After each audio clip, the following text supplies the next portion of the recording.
This is a video about how to weld gear in Astonia Resurgence. Today, I'm going to be making a +9 sword attack immunity weapon skill 40 sword. What you'll need is 3 welds. I'm going to say in this character, and welds reset after SAI, so I'm using 18s, 27 and 32. A base piece. It would be ideal to have a base piece of either sword, attack or immunity +7, but I don't have one, so I'll be using a blank sword weapon that I bought from Norbert and Aston. 3 items with the stats you want. I've got a +5 sword cape, +5 attack ammo, and a creeper's belt, which is +4 immunity. If your items aren't high enough plus, then you'll need some silver and gold units as well. My cape isn't high enough, so I'm going to enhance it to +7. And you'll need 2 orbs of your first stat piece and 1 orb of your second stat piece, plus any extra orbs to finish off the piece if you don't have the perfect gear. Now, unequip everything except for your torch, then equip the base piece and your first welding piece. So you can see I have equipped a blank weapon skill 20 sword and a +7 sword cape.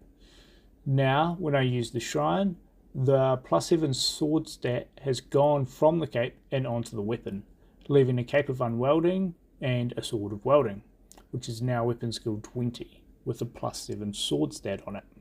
That's the first weld done. Now we'll skip ahead to the second weld. Okay, I'm here at the second weld. Process starts the same as before. Unequip everything, then equip the base piece and the second stat piece.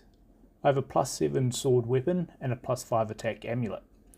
If I were to just use the weld shrine now, it'd be a 50-50 chance as to which stat went across to the other. I don't like those odds, and I want to be sure. So I'll use a sword orb on the amulet. So now there's sword stats on both the weapon and the amulet.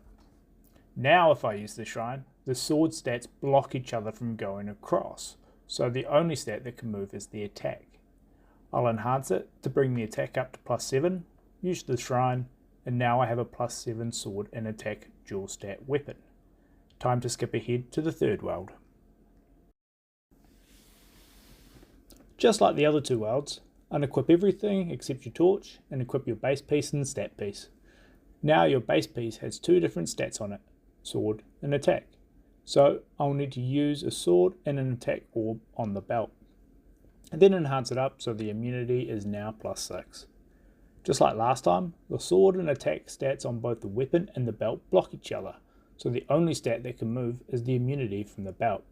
A message comes up about laugh of regret. This means that it tried to weld it, but it would have made a blocked weld, like attack going across to attack. So the weld failed, and you'll need to try again. You might need to keep trying and trying, but it works for me on the second time. So I now have a +7 sword and attack +6 immunity weapon skill 20 sword. To finish it off, I enhance it, but I'm still 1 immunity short. So I use an immunity orb to bring all the stats up to a finished +9 sword attack immunity weapon skill 40 sword.